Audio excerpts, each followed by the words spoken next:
and good morning. I got to start by asking you about what we saw all day yesterday. It looked like the party of all parties, and of course, that trophy throw from Brady. I was so nervous watching that. Come on, tell me that didn't make you just a little bit nervous if that Lombardi wasn't caught.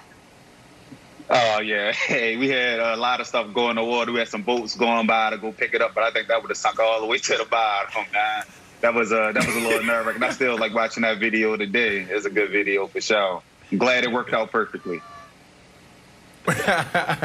Shaq, bro, come on, man. 1 sack away from being the MVP in the Super Bowl. Bro, you've been turning it up, and it's awesome watching your career and seeing you progress and get better as you age. So hats off to you and whatever you're doing in the offseason. Quick question for you. Week 12 to the Super Bowl, what was the difference in the game plan? So defensively, we always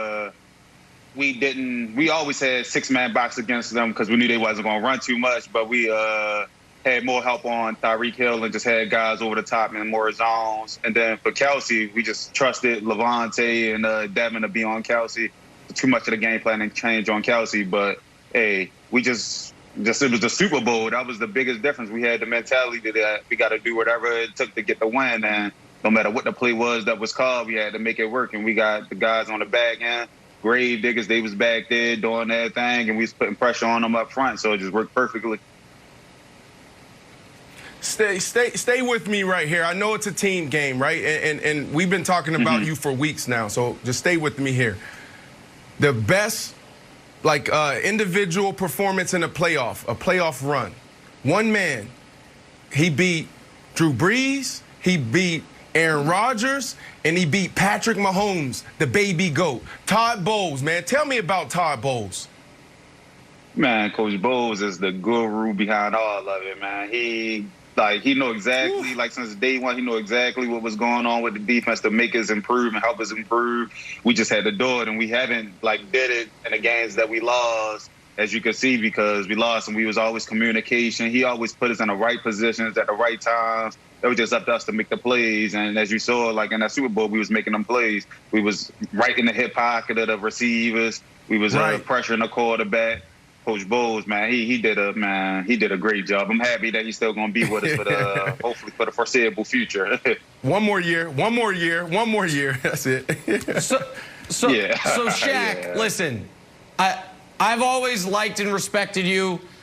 You don't remember this, I'm sure, but I interviewed you a few times when you were with Denver in your first year with Tampa on my radio show. You've been a great guy.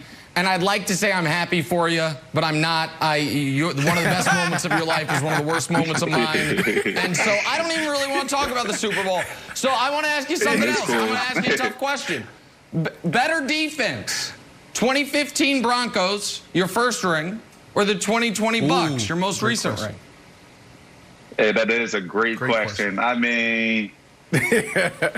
I'm gonna have to go with now because I don't see nobody doing that to Mahomes, man. Holding them to 9 points, no touchdowns. That was that performance was amazing. I know back in 2015 we had a lot of outstanding players and a lot of great performances, but 9 points to the world champs or former world champs, the baby GOAT Chiefs, man, it's crazy, man. Ain't nobody see that coming. I most definitely did. I knew the win was coming, but I ain't know only no touchdowns and 9 points was going to be the end result. I do want to follow up a bit because it does remind me, the two Super Bowls of each other, which is you had MVP quarterbacks you're up against. Cam was 15-1 that year and was spectacular. And you really could see from the opening quarter, oh, wait, they can't block him. And I'm not blaming Mike Rimmers. I know he was a part of both, but it was just, they can't block him. And I know you weren't as big of a focal point in 2015 as you were this year, but being in those huddles when your defense is off the field, how early in each of the games did you guys realize, and was it around the same time, they just can't block us? So it was the first play, I know I had the pressure on the first play, but I came off free on that play. But just from film study, I knew they couldn't block us. They couldn't block us last time they played us.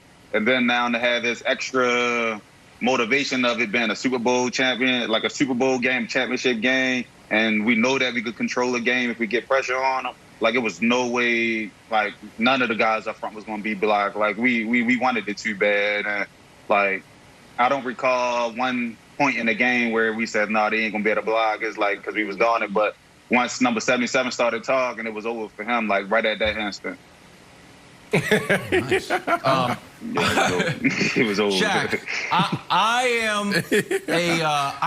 I've been victimized by making plans, you know, at the bar. Where you're out with your buddies, you're like, yeah, we should open our own bar. Or like, yeah, we should all go on vacation next year we should all go on vacation. And then you get a text the next morning like, hey, what's the plan? Let's talk to our business agent about opening up the bar. Like, oh boy, I didn't really mean that. So yesterday, while everyone's celebrating, like, we're bringing everybody back. Everyone's getting a contract. Oh, AB's back and Gronk back and Shaq Barrett's back. Everyone's coming back. Bruce Arians not letting anyone leave. How do you balance the need to look around as a free agent and, you know, do what's best for you and the sort of, like, I guess, emotional longing to be with a Super Bowl team? All right, so it's not necessarily a need to look around. It's just saying what the market would be like to make sure I'm getting, like, the value that I would go for in the open market. So I think that's the only importance of that. But personally, we want to be down in Tampa. We like it down here. We got faith that both sides can be able to get it done.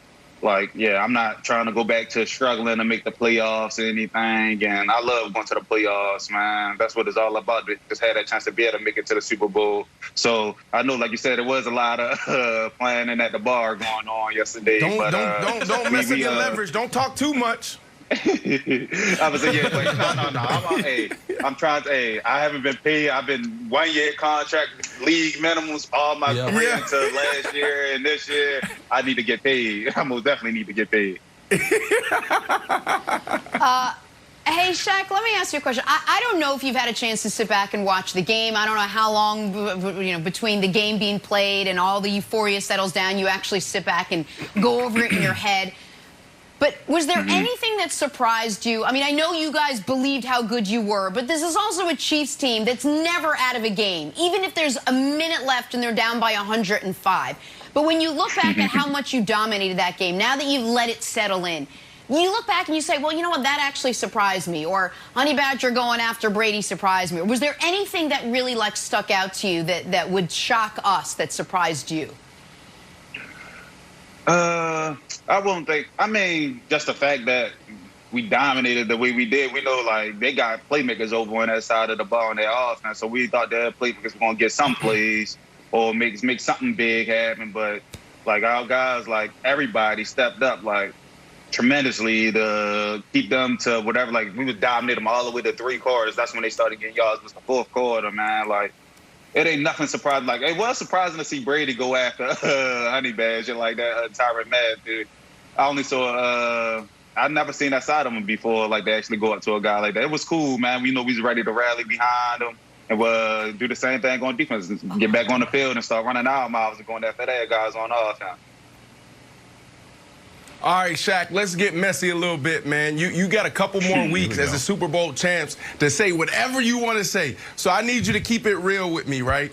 So beginning of this year, we were talking about, and we talked about it every week on the show, who's going to be that 05 Pittsburgh Steelers team that is just middle-of-the-road type team, and then all of a sudden they hit their stride come December, January, and they take off, they win the Super Bowl. We were looking at the Las Vegas Raiders. We were looking at you guys. You guys happen to be that team. But at the beginning of this year, it was messy. How real was the beef between Bruce Arians and Tom Brady? Hey, that beef. Hey, I didn't think it was a beef for real, but I thought that BA was real aggressive with it. I'm looking like, dang, BA, calm down a little bit, man. You going at him a little too hard. Like, hey, we know he's still a human. He gonna make some mistakes, man. He gonna get it together. He know what he gotta do. But yeah, BA was going at his neck for real at the beginning of the year. But Tom took it all in stride, made the changes, like, and yeah, became the Super Bowl champ again. I guess it worked, though. It worked. Shaq, I just want to give you a moment, and I know we don't have a ton of time here, but to tell the audience what this means for you. You said one-year contracts, but the story's much deeper than that. People don't, you went to Boys Town High School. I think Ndamukong Suh talked to you when you were a teenager there and he was winning the Heisman Trophy. You were undrafted. You've never had a long contract. When you had 20 sacks, you get franchise tagged. To go from where you were, small school, undrafted, tough childhood, to Super Bowl champion and about to really cash in. For you personally, what does this moment mean? Oh, it means everything, man. It literally was God's plan for me. Like, I was ready to sign with Cincinnati after, last year, but for some reason they, like I said, they pulled my offer, had me frustrated. So the Bucs is that kind of a fallback option, man. And like, it just landed me down here, put me in the position I am now to go out there, have 19 and a half sacks, and come back and be part of a